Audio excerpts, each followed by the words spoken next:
de l'imam Ali alayhi salam à son fils aîné Al-Hassan alayhi salam, écrit à Hadirin, village situé dans les parages de Siffin où l'imam venait de se retirer. D'un père appelé à disparaître, dont la vie est limitée dans le temps et qui est même au crépuscule de la vie, qui se résigne au destin, vivant déjà parmi les morts et qui demain devra quitter ce monde. À mon fils, qui espère l'irréalisable et qui est engagé dans la voie de ceux qui ont disparu ou trouvé la mort à la suite d'une maladie, ceux qui furent otages du temps, cibles du malheur, esclaves du monde, victimes des illusions, adversaires et prisonniers de la mort, partenaires des soucis, compagnons des chagrins, sujets aux peines, victimes des désirs et successeurs des morts. Ce que j'ai appris de ce monde qui me tourne le dos, des temps qui me sont hostiles, de la fin qui s'approche de moi, tout cela me permet de ne pas parler d'autrui et de ne plus me soucier que de ce qui m'attend. Mes soucis sont tels qu'ils m'ont détourné des soucis des autres, ont accaparé ma pensée, éloigné de moi les désirs. Ils m'ont éclairé sur moi-même, m'ont conduit à un sérieux qui n'admet pas de légèreté, ainsi qu'à une sincérité exempte de mensonges. Cependant, je me retrouve partiellement en toi, ou bien même, je me vois tout en toi, au point que si quelque chose te touche, je me sens personnellement touché, et que si la mort t'atteint, je la sentirai m'atteindre. Je me préoccupe de ce qui peut t'arriver, comme une affaire personnelle. Je t'adresse cette missive pour te servir de guide, que je sois vivant ou mort. Je te recommande de craindre humblement Dieu, de te conformer à ses ordres, de l'invoquer constamment, de t'attacher pleinement à lui. Quel attachement serait plus bénéfique pour toi que celui que tu établirais avec Dieu? Vivifie ton âme par la morale, étouffe tes désirs par la tempérance, fortifie ta foi par la certitude, embellis ton être par la sagesse, humilie-le par le souvenir de la mort, rends-le certain de sa mort. Éclaire-le sur les malheurs de ce monde, mets-le en garde contre le retournement du sort et les vicissitudes du temps.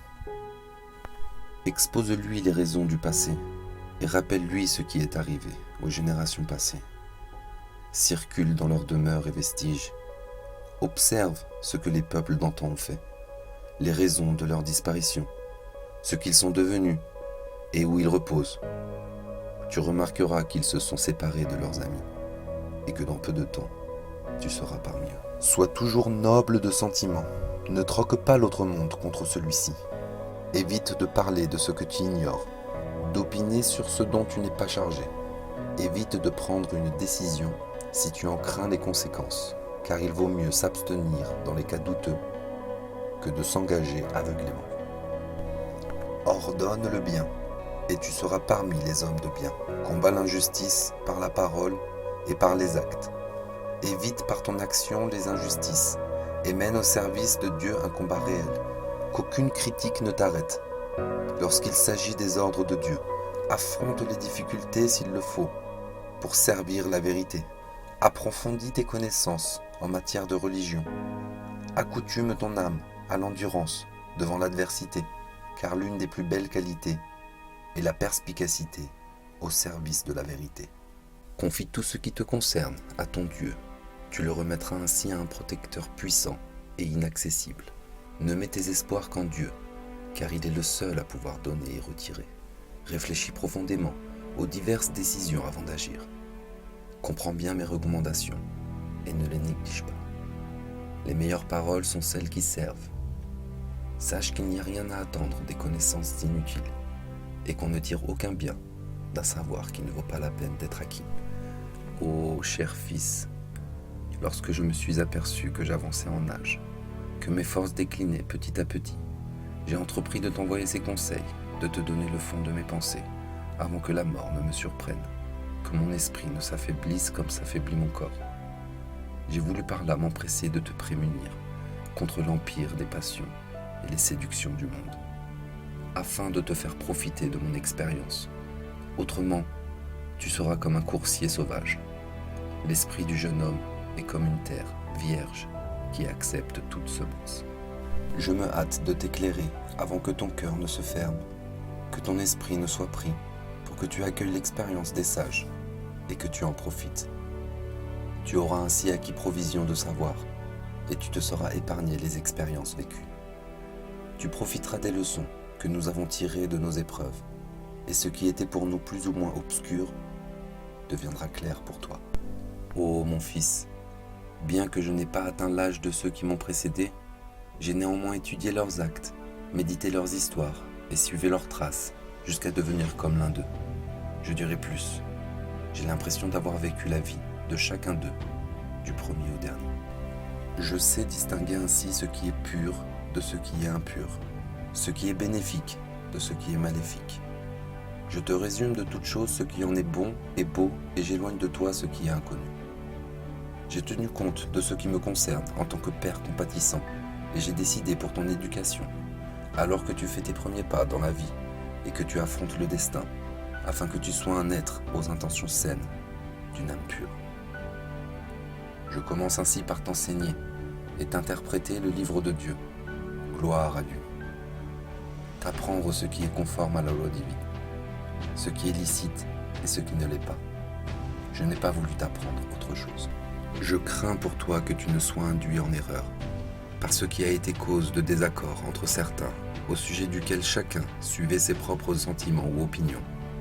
Je crains qu'il ne t'arrive la même chose. Certes, je n'ai pas aimé t'avertir, mais le fait de te mettre en garde et de te prévenir m'est plus agréable que de te laisser seul face à des problèmes qui, je le crains, peuvent te conduire à ta perte. Espérant que Dieu te guidera vers ce qui est ton bien et te conduira vers ton but, j'ai décidé de t'envoyer cette missive. Sache, ô fils, qu'il me serait agréable que tu retiennes mes conseils avant tout, que tu craignes Dieu notamment, que tu te contentes d'accomplir ses obligations, que tu prennes exemple sur le comportement de tes parents qui t'ont précédé, des purs de ta famille. Ils ont toujours réfléchi comme tu réfléchis, pensé comme tu penses, ce qui les a amenés à agir selon ce qu'ils pensent être bon, à ne pas se charger de ce qui ne leur a pas été confié. Si tu n'acceptes pas d'agir sans avoir acquis le même degré de connaissance, que cela se fasse à bon escient, non en retenant ce qui est équivoque et qui alimente la discorde. Commence avant tout par demander l'aide de Dieu et désirer son accord pour éviter ce qui peut t'amener au sujet confus ou à l'erreur. Lorsque tu sentiras que ton cœur est devenu pur et qu'il s'humilie devant Dieu, que tes pensées sont devenues claires et que ton unique préoccupation est la foi, alors médite ce que je t'avance. Et si cela ne te fait pas plaisir, ou est en désaccord avec ton opinion et ton désir, c'est que tu te débats dans l'erreur et tu t'enlises dans l'obscurité. On ne cherche point la religion quand on embrouille et amalgame. Éviter cela conviendrait mieux. Médite bien, mon fils, mes conseils. Sache que le maître de la mort est aussi le maître de la vie, que le Créateur est également celui qui fait mourir, que celui qui anéantit est celui qui ressuscite, que celui qui nous éprouve est celui qui pardonne, que ce monde ne peut être que comme l'a conçu Dieu, avec les bienfaits, les épreuves et les récompenses en l'au-delà, avec ce que le Seigneur veut et ce que tu ignores. Si tu n'arrives pas à comprendre une affaire, mets-la au compte de ton ignorance, car tu as été créé ignorant, puis tu as appris. Combien de choses tu ignores, qui te laissent déconcerté, que ton esprit n'arrive pas à saisir, mais que tu comprendras plus tard. Attache-toi à celui qui t'a créé, qui t'a donné les biens et qui t'a perfectionné. Que toute ton adoration soit portée vers lui, ainsi que tes espoirs et tes craintes. Sache, mon fils, que personne ne pouvait savoir sur Dieu comme le savait le prophète. Prends-le comme guide, comme conseiller pour arriver au salut. Je ne serai pas avare de conseils, car tu ne peux être aussi clairvoyant pour ton bien, même si tu fais des efforts comme je le suis pour toi. Sache, mon fils, que s'il y avait un associé à Dieu, cet associé nous aurait envoyé ses prophètes. On aurait vu les épreuves de son royaume et de sa puissance, et on aurait connu ses actes et ses attributs. Mais Dieu est unique, comme il s'est décrit lui-même. Personne ne le contrecarre dans son empire. Il n'a point de fin, et il continue au-delà du temps et de l'espace. Il est le premier sans qu'il y ait eu de commencement, le dernier sans qu'il y ait eu de fin. Sa divinité est trop grande pour être cernée par les sentiments ou la vue et être ainsi prouvée. Si tu es convaincu de cela, agis comme il sied à un homme de ta classe d'agir, malgré tes moyens limités. Ton peu de pouvoir, le poids de ton impuissance et l'immense besoin de Dieu que tu as dans la recherche de son obéissance, la crainte de son châtiment, la peur de son courroux, il ne t'ordonne que ce qui est bon et ne t'interdit que ce qui est mauvais. Mon fils, je t'ai informé sur ce monde et son état, sa disparition et sa transformation. Je t'ai renseigné sur l'autre monde et ce qui est promis à ceux qui y seront. Sur les deux, je t'ai donné des exemples, afin que tu les médites et que tu en tires d'autres exemples. Ceux qui veulent connaître ce monde sont comme des voyageurs qui seraient arrivés à un lieu stérile et désertique. Puis, se seraient dirigés vers un autre lieu verdoyant et herbu. Ils ont supporté les peines de la route, la séparation d'avec l'ami, la dureté du voyage, la grossièreté des aliments, afin de parvenir à la tranquillité chez eux, en leur demeure.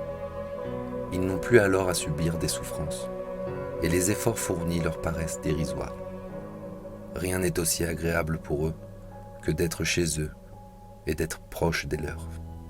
Ceux qui sont les dupes de ce monde ressemblent à des gens qui habitaient une région prospère et qui se retrouvent dans une autre aride. Rien n'est aussi détestable pour eux, ni aussi pénible que la séparation d'avec le pays où ils étaient, jusqu'au jour où ils y seront conduits. Déteste pour ta personne ce que tu détestes chez les autres. Accepte des gens ce que tu voudrais qu'ils acceptent de toi. Ne parle pas de ce que tu ne sais pas, ou que tu ne sais que partiellement. Et ne dis pas ce que tu n'aimerais pas que l'on te dise.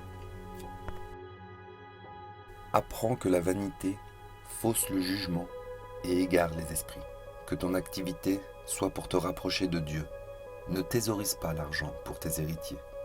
Et si tu es bien dirigé vers ton but, sois le plus possible humble envers ton Créateur. Sache que tu as devant toi une longue route, des peines terribles, que tu ne peux t'empêcher de regarder les choses sous leur vrai visage et d'accumuler le plus de provisions de voyage possible tout en portant la plus légère charge. Ne porte pas sur ton dos plus que tu ne peux supporter. Ce poids serait pour toi un danger. Si tu trouves des gens dans le besoin qui peuvent porter pour toi ton fardeau pour l'autre monde et te le remettre alors que tu en auras bien besoin, fais-le leur porter.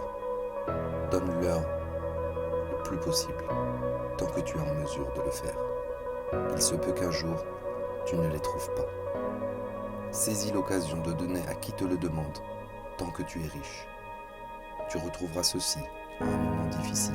Apprends que tu as devant toi une pente abrupte. Le plus léger y est plus à l'aise que le plus chargé. Celui qui y traîne est dans une plus mauvaise situation que celui qui est rapide, et elle te conduira sans aucun doute, ou bien vers le paradis, ou bien vers l'enfer. Fais donc des provisions avant le grand voyage, et aplanis le chemin avant ta fin. Il n'y a plus rien à faire après la mort, et personne ne peut revenir sur terre. Apprends que celui qui dispose des biens de la terre et des cieux t'a permis de le solliciter. Il s'est engagé à te répondre. Il t'a ordonné de lui demander afin qu'il t'accorde, de souhaiter sa bonté afin qu'il t'en couvre. Il n'a rien mis entre toi et lui qui peut te cacher à lui, et ne t'oblige pas à avoir recours à quelqu'un qui intercéderait pour toi. Il ne t'empêche pas, après la faute, de te repentir. Dieu ne se hâte pas de te punir et ne te fait pas de reproches si tu reviens à lui. Ne t'humilie pas alors que tu le mérites. Il n'est pas non plus trop exigeant pour refuser ton repentir. Il ne discute pas ta faute et ne te retire pas sa miséricorde, au contraire, lors de ton retour. Il transforme ta faute en bonne action. Il comptera ta faute une unité et ta bonne action 10. Il t'ouvre la porte du repentir et celle du regret. Que tu l'appelles à haute voix, il t'entend. Il te répond si tu te confies à lui.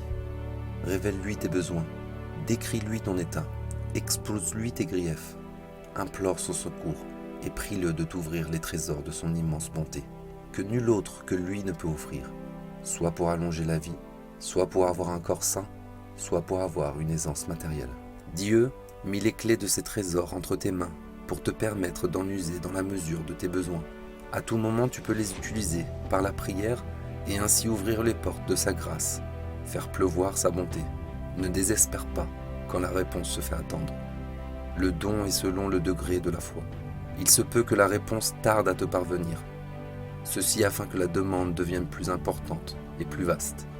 Il se peut aussi que tu ne reçoives pas ce que tu as demandé, mais tu auras reçu bien mieux, soit dans ce monde, soit dans l'autre. Il se peut aussi que ton désir ne soit pas exaucé, car cela serait plus utile pour toi. Il se peut que ce que tu demandes soit néfaste pour ta religion s'il t'est accordé.